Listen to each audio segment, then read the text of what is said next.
What's up, everybody? It's Adam, aka Cali Coaster, aka PunkVid619 on the YouTubes. I'm here to talk to you about something that I've been thinking about, but I just kind of started to put together how it can be fixed. I'm talking about the closure of one of the San Francisco Bay Area's longest running and oldest themed amusement parks. I'm talking about California's Great America. First opened in the 70s as Marriott's Great America. It has a sister park out in Chicago that has been thriving as of late. However, it seems like this park in Santa Clara, California is on the chopping block, and I don't see any way it'll be saved yet. And that's what this video is about. I have a possible way to save the park. However, it's going to take multiple entities to bring about the saving of this resort. And for me, this park is a very special place. I spent many childhood summers growing up at this park. I've been there many times. I haven't been there in at least 20 years. But I have watched the progress of the park, and I've seen the changes that have been made to it. I've seen attractions come and go. I've seen the different phases of the park. I knew it as Marriott's Great America back in the 80s and early 90s. I also knew it as Paramount's Great America, and that's where I spent most of my time, was when it was known as Paramount's Great America. And then it became California's Great America, and I haven't been there since that transformation. In fact, the last time I was there, both log flumes existed as well as Revolution, which all have been removed to make way for the Castaway Bay water park that sits in that plot of land now. And I'm kind of sad because I love a good flume ride. Most of you know me as a coaster enthusiast, but I'm more of a themed entertainment and theme park enthusiast. And to see 3 classic attractions removed to make space for a water-based park still breaks my heart, even though I feel like that was not a bad move on the park's behalf. I do feel there was another way they could have done that, but that's another video for another time, possibly, I don't know. But I want to talk about now how we can save California's Great America and what it will take to make that happen. So let's go over to Google Maps and we'll take a look at the property as it exists now. So you have the theme park, which is the main property that we're talking about. But here we also have, which didn't exist at the time that I was going to the park, Levi Stadium. And for those of you who are not aware, Levi Stadium is where the San Francisco 49ers play all of their home season games. Meaning it is a major national athletic forum. And then all the space you have in between the two, that is the parking area, which is shared by both the theme park and the stadium. Now, the thought that I have to preserve the theme park involves the use of both properties. And here's how it can work. The NFL can partner with the city of Santa Clara and Six Flags to purchase outright all this land that is currently under lease. And the lease is the main reason that the park is set to expire and no longer exist as of 2027. Now it's 2026 now, which means we have less than a year to make all this happen, but I don't see that being out of the realm of possibility. I've seen miracles happen. I'm a huge New England Patriots fan. I saw the Patriots destroy the Falcons in the last 5 minutes of the Super Bowl. So I know miracles can happen. Don't start preaching to me about cheating and Deflategate and all this other bullshit, because I will not listen to that. I am a diehard Patriots fan. I was born in New England. I will die a New England fan. That's just who I am. That's how I roll. If you don't like it, you can unsubscribe and stop watching now. But if you want to find out how to save a classic theme park, I suggest you keep watching. So with the partnership of both the NFL and the city of Santa Clarita with Six Flags to purchase outright the land that the theme park sits on, the way I can see that happening is the theme park and the NFL both agree to use the property year-round to generate revenue and increase tourism in a time of year where tourism almost doesn't exist in the San Francisco Bay Area. The main reason being the weather sucks. Well, I've lived for the last year and a half in a part of the country where the weather literally does suck. You never know what's going to happen. It can be hot one day, freezing the next day. Basically, the state shuts down during the winter because you can't do shit. So don't tell me that the weather is too poor to generate the tourism, because there are mountains between where this park is and where I live. I live on the eastern side of the Sierra Nevadas from the San Francisco Bay Area, and people still pour in. The colder it gets, the more people pour in. Why? Because they're driven to that snow, for those snow resorts, for the lake, for all of that experience. But I digress. I worked at an amusement park that had a similar climate to California's Great America and the general Bay Area, and it can work. You just have to know how to work it and when to work it. I'm not saying that you can operate Great America year-round, because that's just not possible. It's in a climate where weather does affect operations and does affect people, but that doesn't mean it's impossible. What you can do is on Sundays, when the Niners are not playing at home, you can open up the theme park for a limited experience.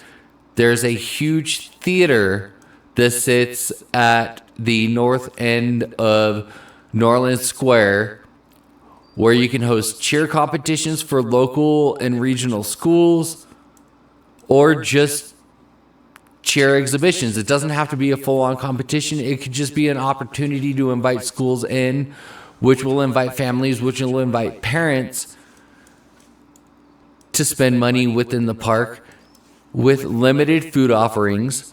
Maybe open a couple attractions that are able to operate in cooler weather.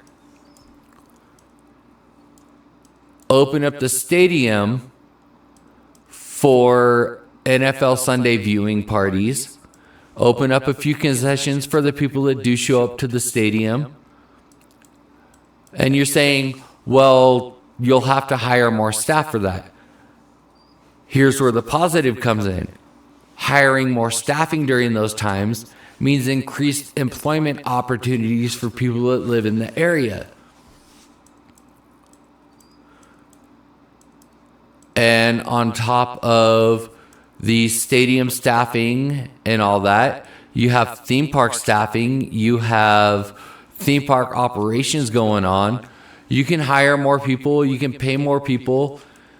And I'm not saying that this will all be free. Obviously, there will be a charge for it. But if you can start generating the interest, you can generate the people to spend the money. Honestly, people want an experience.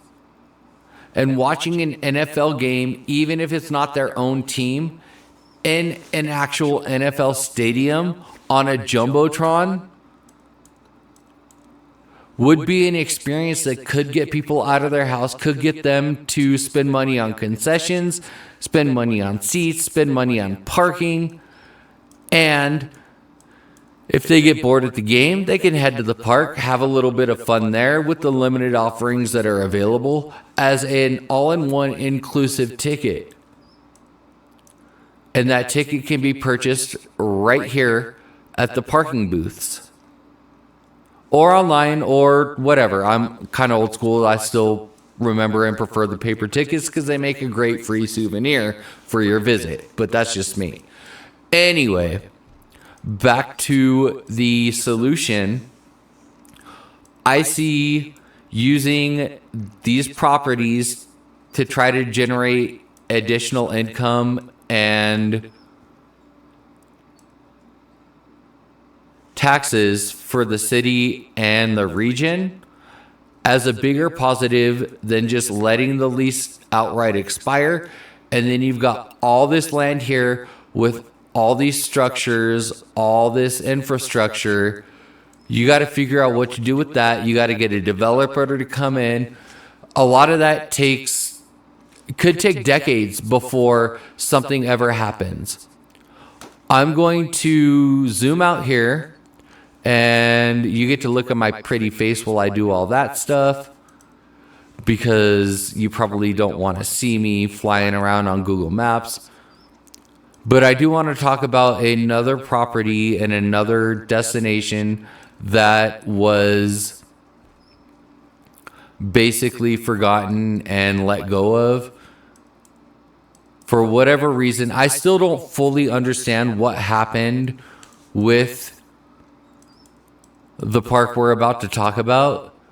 But we're going to head on down to Houston, Texas. I mentioned Houston. Some of you may know where I'm going with this. There was another theme park that was attached to a major sporting venue. It was across the highway from the Astrodome. Yeah, we're going to talk about Astroworld for a minute. Now, that park closed just over 20 years ago. And I want you to take a look at what that park is now. So, here is the site of the former Astroworld theme park. What do you see? A bunch of gray parking spaces right across from the Astrodome and NRG Stadium, which both of those I believe are still in use. I know NRG Stadium is definitely still in use. I believe the Astrodome still gets used from time to time.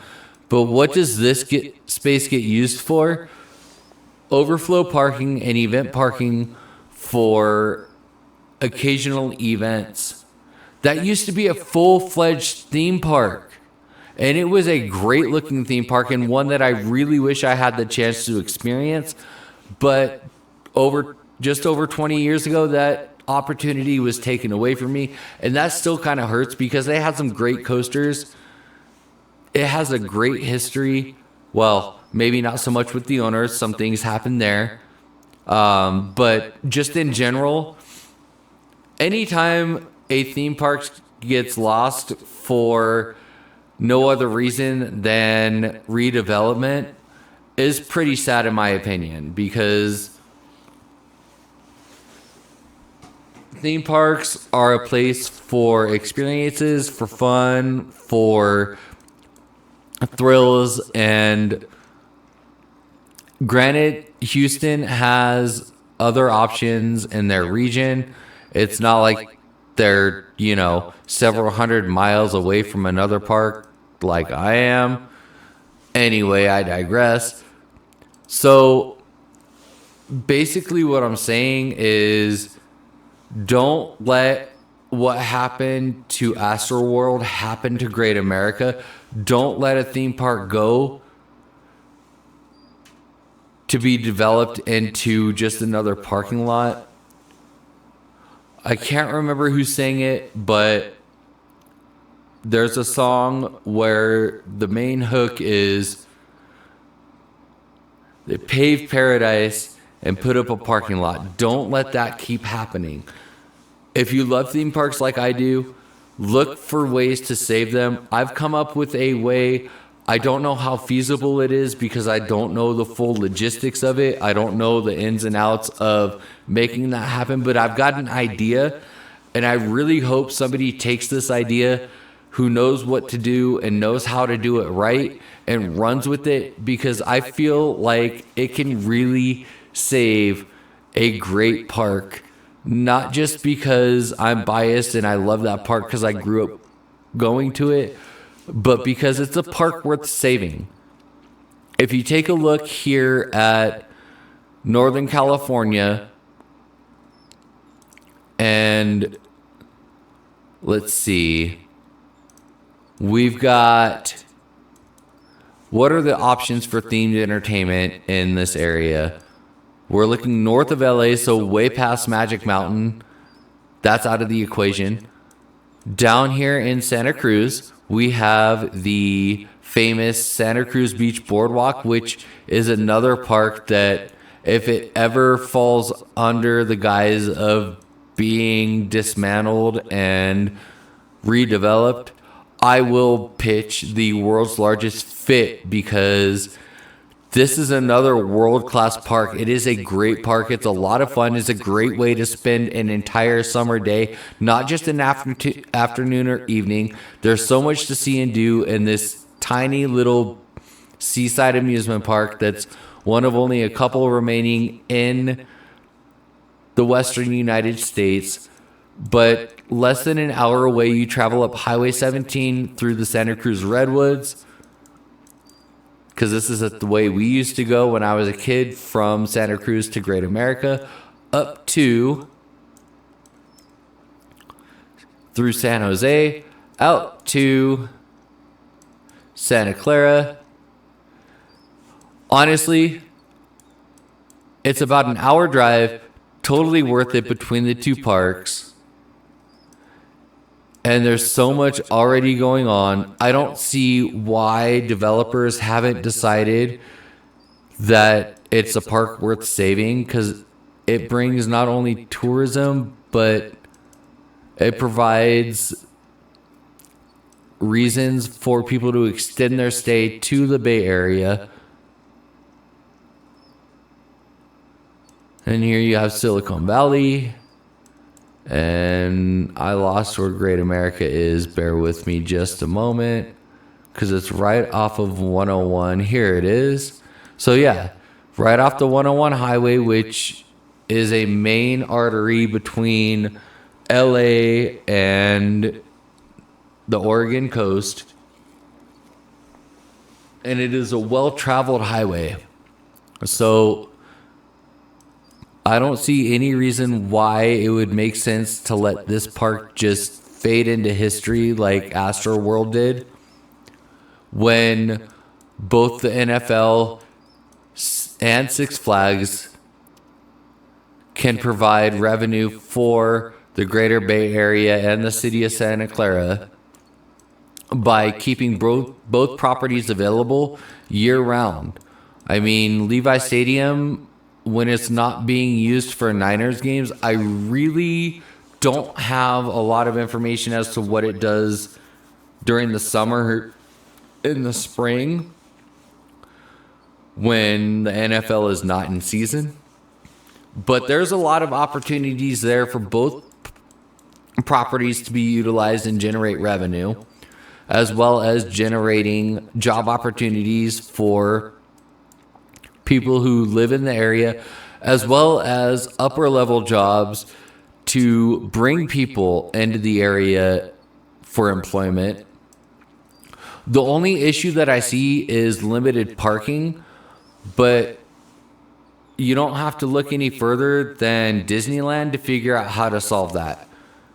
Honestly, it'd be a lot cheaper and a lot easier to put in a massive parking structure for the property than it would to be just to let the property go and wait 10, 15 years for it to get redeveloped into another revenue generating entity. So honestly, it is in Santa Clara's best interest, it is in the NFL's best interest, and it is in Six Flags' best interest to work together to keep this property thriving, because it is thriving. It does generate tourism, it generates revenue, and it is something that is definitely worth keeping.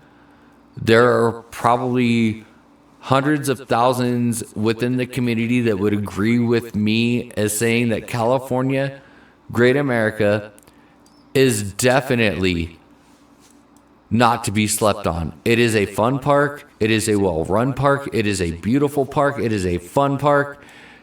And it is worth keeping around for years to come.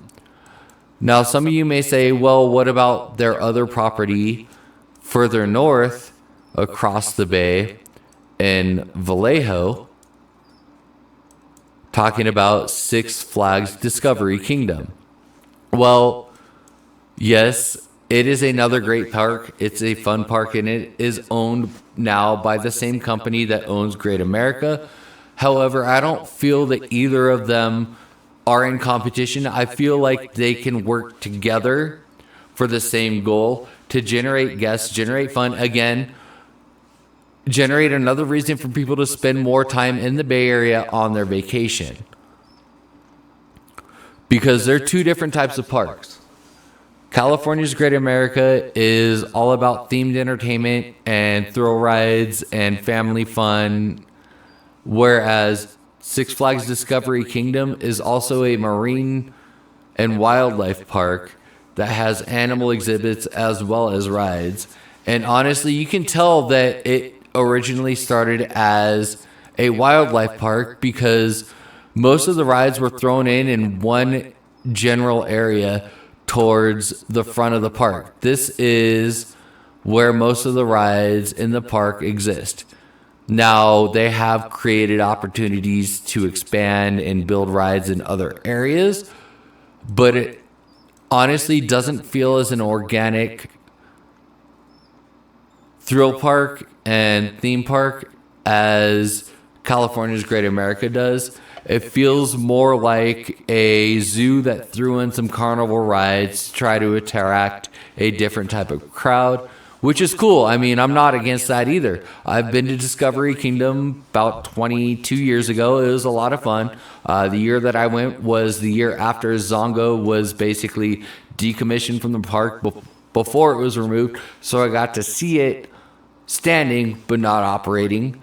And even though I knew Marine World Africa USA was the predecessor to Six Flags Discovery Kingdom, you could tell as soon as you walk through the gates, because like I said, most of the attractions and rides are right there greeting you at the entrance, but they did make space later on to add a few attractions and thrill rides and other experiences throughout. But for the most part, the back half of the park is still just a wildlife experience with shows and animal exhibits. Which is why I feel like instead of competing with each other, they can work together to create the ultimate California vacation, combining not only the theme parks, but sporting events and other competitions, all within a very small part of the state of California that is worlds away from the land that Walt built down here. You see the disparity and the distance between them? They can all coexist as their own. You got all the world famous parks here in this region, and you've got the more regional, lesser known parks outside of the community in this region. And then over here you have where I am. And this is where I grew up, right down here. So, I guess in summary, there is a way that California's Great America can exist past 2027, but it's going to take a lot of work. It's going to take a lot of capital, obviously, because that land, I guarantee, is not cheap. But I do see a huge return on investment for those who are willing to put in the capital. I've got the ideas. If you got the capital, you know where to find me. Comment. You can send me an email, nason.adams@gmail.com. If you have more information, if you want to try to make this work, I want to see California's Great America continue on for another 40 plus years because it is a park worth saving. If you don't agree, you can click the unsubscribe, close out this video now, and just keep scrolling. Otherwise, I'd love to hear from you. What do you think about my proposal? What do you think about my idea in keeping one of California's hidden gems alive for another 40 years? Click down below, like, subscribe. Again, comment as well. I'd love to hear from you. Until next time, this is Cali Coaster. Deuces.